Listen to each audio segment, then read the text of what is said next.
Hello friends, Suhail academy में आपका स्वागत है। दोस्तों, आज की इस वीडियो में हम जानेंगे कि डीएलएड फर्स्ट सेमेस्टर में किस तरीके से संस्कृत के लघुत्तरीय प्रश्न आते हैं। तो दोस्तों, एग्जाम के दृष्टिकोण से ये वीडियो आपके लिए बहुत ही हेल्पफुल होने वाली है। तो दोस्तों, जिन लोगों ने अभी तक हमारी पिछली वीडियो को यानी बाल विकास और सीखने की प्रक्रिया, शिक्षण अधिगम के सिद्धांत, सामाजिक अध्ययन, हिंदी, संस्कृत, विज्ञान, कंप्यूटर के बहुविकल्पीय और अति लघुत्तरीय की जो भी वीडियो है दोस्तों, अगर उनको नहीं देखी तो उसका लिंक डिस्क्रिप्शन बॉक्स में मौजूद है।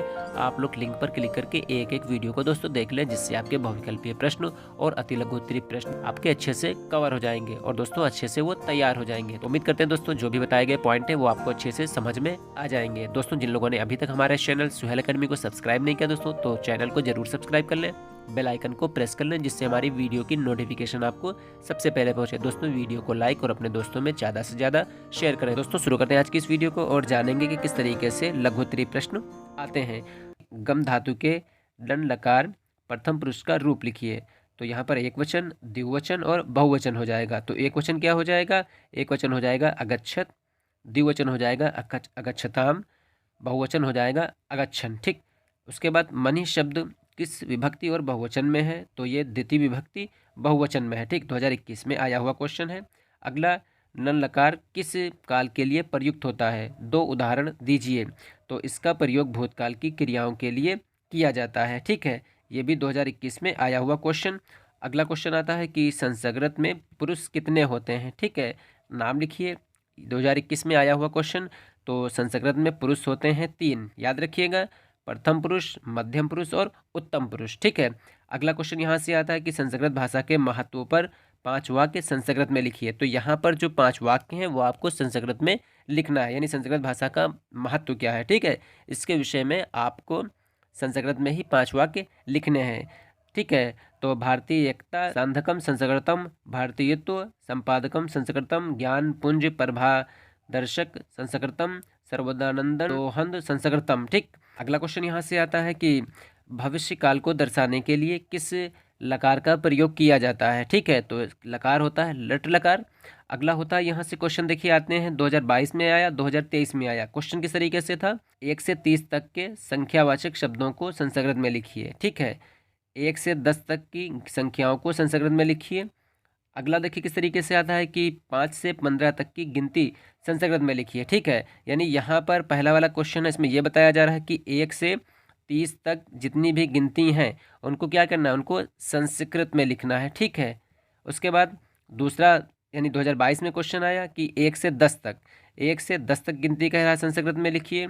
तीसरा क्वेश्चन इस तरीके से आया था 2023 में कि 1 से 15 तक जो भी गिनतियां हैं उनको क्या करना है? आपको संस्कृत भाषा में लिखना है। ठीक है, तो आप लोग क्या करिएगा, 1 से 30 तक जो गिनतियां हैं उनको संस्कृत में अच्छे से तैयार कर लीजिएगा। ठीक, तो यहाँ से ये रहेगा आपका डीएलएड में फर्स्ट सेमेस्टर में तो आएगा ही आएगा, लेकिन उसके बाद जब आप यूपी टेट और सी टेट का एग्जाम देंगे तो यहाँ से क्वेश्चन आपके ज़रूर बनते हैं। ठीक, तो जैसे होता है एक एक को कहते हैं संस्कृत में एक, 2 को द्विव कहते हैं, 3 को तिर कहते हैं, 4 को चतुर कहते हैं, 5 को पंच कहते हैं, 6 को षष्ठ कहते हैं,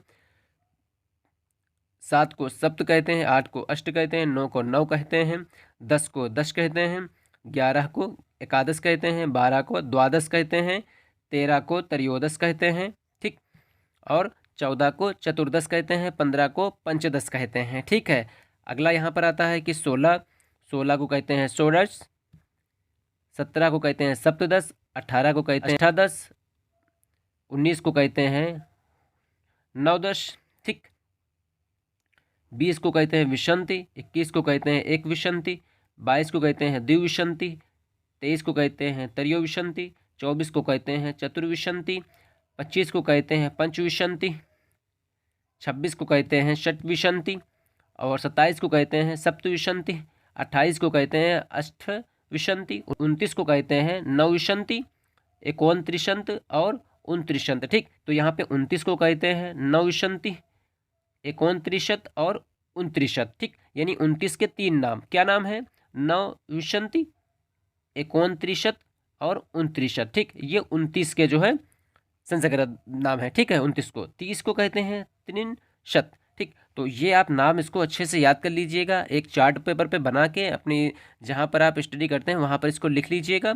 तो वेरी इंपॉर्टेंट, यहाँ से आपके जो है क्वेश्चन 2 नंबर का क्वेश्चन आपको ज़रूर यहाँ से बनता है। ठीक है, तो दोस्तों इसको अच्छे से आप तैयार कर लीजिए, कोशिश करिए 30 तक गिनती यहीं से आप इसको अच्छे से तैयार कर लीजिए। ठीक है, यहाँ पे आता है अगला क्वेश्चन, निम्नलिखित शब्दों का अर्थ हिंदी में लिखना है। ठीक, शशकः, द्राक्षा, वर्षभा और त्रिचोड़ा। ठीक, तो ये 2019 में आए हुए क्वेश्चन है। तो यहाँ पर क्या करना है, आपको शब्द है उसका अर्थ आपको हिंदी में लिखना है। ठीक है, जैसे शंशकः, ठीक, इसका अर्थ क्या होगा, खरगोश हो जाएगा। द्राक्षा अंगूर हो जाएगा।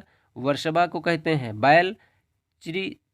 चिक्रोड को कहते हैं गिलहरी। ठीक है, अगला क्वेश्चन आता है कि निम्नलिखित संस्कृत शब्दों को हिंदी में लिखिए। ठीक, गोधूम को हिंदी में क्या कहते हैं, तक्रम को हिंदी में क्या कहते हैं, द्राक्षा को क्या कहते हैं, कदली फलम को हिंदी में क्या कहते हैं, द्विदलम को हिंदी में क्या कहते हैं, बद्री फलम को हिंदी में क्या कहते हैं, लोचनम को हिंदी में क्या कहते हैं और पंख को हिंदी में क्या कहते हैं। ठीक है, तो गोधूम को हिंदी में कहते हैं गेहूँ, तक्रम को कहते हैं मठा यानी मंठा जो होता है, द्राक्षा कहते हैं अंगूर को, कदली फल होता है केला, द्विदलम होता है दाल, बद्री फलम होता है बेर और लोचनम होता है आँख, पंख होता है कीचड़। ठीक, तो याद रखिएगा दोस्तों, इस तरीके से ये नाम हिंदी में आ जाएंगे, इनको संस्कृत में बनाना या संस्कृत में आ जाएंगे, आपको हिंदी में कन्वर्ट करना होता है यानी ट्रांसलेट करना होगा। ठीक, अगला देखिए यहाँ से एक इंपॉर्टेंट क्वेश्चन यहाँ से आता है कि कुछ पशुओं, पक्षियों तथा आसपास की वस्तुओं के नाम की जानकारी संस्कृत में दीजिए। आपसे डायरेक्ट क्वेश्चन पूछ लिया जाएगा, तो आपको कुछ पशुओं के नाम लिखना है, कुछ पक्षियों के नाम लिखना है, आसपास की वस्तुओं के नाम लिखना है। अगर वो पूछ रहा है कि किन्हीं अपने आसपास की किन्हीं 5 वस्तुओं, 5 पशुओं और पक्षियों के नाम संस्कृत में लिखिए। ठीक, या फिर 2 पशुओं और 2 पक्षियों के नाम संस्कृत में लिखिए। ठीक, दो पूछ रहा है यहाँ पे। ठीक है, यहाँ पे 5 पूछा, यहाँ पर पूछा कुछ। तो 2022 और 21 में आया हुआ क्वेश्चन। तो यहाँ से देख लीजिए इसको कि संस्कृत में 4 पशुओं के नाम, तो संस्कृत में 4 पशुओं के नाम लिखिए। ठीक, इस तरीके से क्वेश्चन पूछ लेता है। ठीक, तो यहाँ पर सबसे पहले आसपास की वस्तुएं हैं, तो इनके कुछ के नाम आप याद कर लीजिए। जैसे गाड़ी को शक्रह कहते हैं। ठीक, साइकिल को कहते हैं द्विचक्रिका कहते हैं, बैलगाड़ी को गंतनी कहते हैं, रुमाल को कहते हैं करपटा, पगड़ी को कहते हैं उड़ीसा, जहाज को कहते हैं पोता। ठीक है, तो ये संस्कृत में आसपास की कुछ वस्तुएं होती हैं, उनके नाम यहाँ पर आ गए। ठीक है, आप इनके नाम कम से कम 4-5 नाम जरूर याद कर लीजिएगा। ठीक है, जैसे बैलगाड़ी हो गया, गत्ती हो गया, गाड़ी हो गया, शकरा हो गया। ठीक, साइकिल को द्विचक्रिका हो गया, रुमाल को करपटा कहते हैं, पगड़ी को उषरीश कहते हैं। ठीक है, जहाज को पोता कहते हैं। ठीक है, अगला यहाँ पर आता है पशुओं के नाम। तो जैसे असुआ को कहते हैं घोड़ा, इसका अर्थ हो जाएगा। ठीक, अजह कहते हैं बकरा को, अजा हो जाएगा बकरी। तो देखिए अजह, यह अजह है, ये अजा है यहाँ पे। ठीक है, बकरा बकरी हो जाएगा।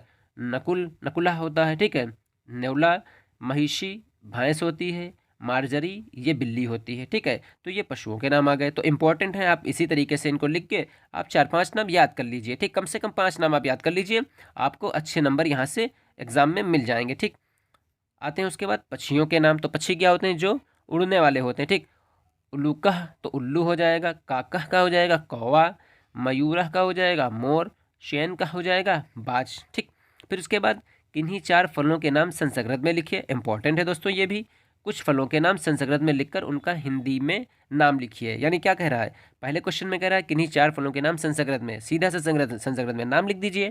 ठीक, उसके बाद क्वेश्चन इस तरीके से पूछा जा सकता है, कुछ फलों के नाम संस्कृत में लिखकर उनका हिंदी भी लिखना है आपको। ठीक है, तो यहाँ से इनको देख लेते हैं कि यहाँ पे जैसे आ जाएगा द्राक्षा संस्कृत नाम, सेवम, जम्बू, करकटिका, कांदिलम, कालिंदम, उसके बाद श्रृंगारकम। ठीक, तो यहाँ पे द्राक्षा का हो जाएगा अंगूर, सेवम का हो जाएगा सेब, जम्बू का हो जाएगा जामुन, करकटिका हो जाएगा ककड़ी, कालिंदम का हो जाएगा तरबूज और श्रृंगारकम का हो जाएगा सिंघाड़ा। ठीक, तो यहाँ पर ये संस्कृत नाम हो जाएंगे, उनका हिंदी नाम यहाँ पर हो गया ये। ठीक है, ये संस्कृत नाम और उसके बाद ये हो जाएगा इनका हिंदी नाम। तो देखिए दोनों आपके दिए हुए हैं। ठीक, अगर वो 5 संस्कृत के नाम, 4 संस्कृत के नाम फलों के नाम पूछ रहा हो, ठीक, तो आराम से द्राक्षा है, सेवम है, जम्बू है यहाँ पे। ठीक, करकटिका है, कालिंदम है, श्रृंगारकम है। ठीक, 6 दिए हुए, आप 5 अच्छे से लिख दीजिए। अगर वो पूछ रहा है संस्कृत के बाद हिंदी में उसको जो है लिखिए, तो संस्कृत को लिखने के बाद उसको हिंदी में इस तरीके से कर दीजिए। ठीक, अगला क्वेश्चन आता है 10 रोग यानी जो बीमारियां होती हैं उनके नाम संस्कृत में लिखिए। तो अतिसारह 10 आते हैं। ठीक है, अजरम कब्ज हो जाती है, काशा हो जाता है, खांसी हो जाएगी। ठीक, विसूचिका हो जाती है, हैजा, पिटका हो जाता है, फोड़ा, पांडु हो जाता है, पीलिया। ठीक है, तो ये संस्कृत में यहाँ पे हैं, ठीक है, और उसके बाद ये हिंदी में इनके ये लिखे हुए हैं, ठीक। तो आप इनको इसी तरीके से तैयार कर लीजिएगा, ठीक है। तो एग्जाम में दोस्तों यहाँ से बहुत ही इंपॉर्टेंट क्वेश्चन बनते हैं, ठीक है। इसीलिए दोस्तों बार बार कह रहे हैं कि इनको अच्छे से तैयार कर लीजिए, ठीक। यहाँ पर आएंगे शरीर के अंगों को संस्कृत में क्या कहते हैं, ठीक। तो यहाँ पर ये संस्कृत में अंग दिए हैं, पार्ट दिए हैं, ठीक है ना। उसके बाद ये इनका हिंदी में दिया हुआ है किस तरीके से, हिंदी में इनको क्या कहते हैं, ठीक। गात्रम, गात्रम को हिंदी में क्या कहेंगे, शरीर कहेंगे। मुंडम को कहेंगे सिर, ठीक। केशा को कहेंगे बाल। शमश्रु को कहेंगे मूछ, ठीक है। ग्रीवा हो जाएगी गर्दन आपकी। वच्छा हो जाएगा छाती, ठीक। तो ये इस तरीके से नाम दिए हैं संस्कृत भाषा में। तो ये इस तरीके से शरीर के अंगों के नाम संस्कृत में दिए, आप इनको भी तैयार कर लीजिए। अगला यहाँ पर आता है कुछ वस्त्र और सब्जियों के नाम संस्कृत में आपको लिखना है, ठीक। जैसे उत्तरीयम, तो ये दुपट्टा होता है, ये वस्त्रों के नाम है, ठीक है। कंचुका, ये कुर्ता होता है। कचुलिका, ये ब्लाउज होता है। आर्प पदिनम, ये होता है पैंट। निशाहरा हो जाता है रजाई। अपधानम का हो जाएगा तकिया, ठीक। फिर उसके बाद सब्जियों के नाम यहाँ पे दरविका, गोभी, लतार्क, ये प्याज होता है। कट्टिलिका होता है करेला। पंसा होता है कटहल। तिस्याफला होता है आंवला। अरिष्ठम होता है लहसुन, ठीक। तो इस तरीके से ये नाम यहाँ पर दिए हुए हैं, ठीक है। उसके बाद दोस्तों कुछ और यहाँ पर नाम दिए हुए हैं कि कुछ मेवे और भोजन संबंधी वस्तुओं के संस्कृत में नाम लिखना है, ठीक। जैसे यहाँ पे बादाम, इसको संस्कृत में क्या कहते हैं, इसको कहते हैं वातादम, ठीक। चिरौंजी, चिरौंजी को संस्कृत में क्या कहते हैं, प्रियालम, ठीक है। फिर उसके बाद काजू को संस्कृत में क्या कहते हैं, काजुअम, ठीक है। मखाना को संस्कृत में क्या कहते हैं, मक्खनम, है ना। मुनक्का को संस्कृत में क्या कहते हैं, मधुरिका कहते हैं, ठीक। पिस्ता को संस्कृत में क्या कहते हैं, अकोलम, यहाँ पे, ठीक। अगर वहाँ से ये पूछ रहा है अकोलम को हिंदी में क्या कहते हैं, पिस्ता हो जाएगा। मधुरिका को हिंदी में क्या कहते हैं, मुनक्का हो जाएगा। मखानम को संस्कृत में क्या कहते हैं, हिंदी में क्या कहते हैं, तो हो जाएगा मखाना, ठीक है। वतादम को हिंदी में क्या कहते हैं, बादाम हो जाएगा। प्रियालम को हिंदी में क्या कहते हैं, चिरौंजी हो जाएगा।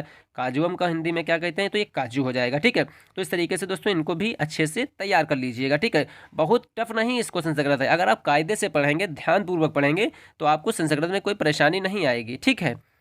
अगला यहाँ पर आता है कि अन्न और भोजन संबंधी कुछ नाम होते हैं, ठीक है। जैसे लड्डू, लड्डू को हम लोग हिंदी में लड्डू कहते हैं, संस्कृत में लड्डू को क्या कहेंगे, मोदका कहेंगे।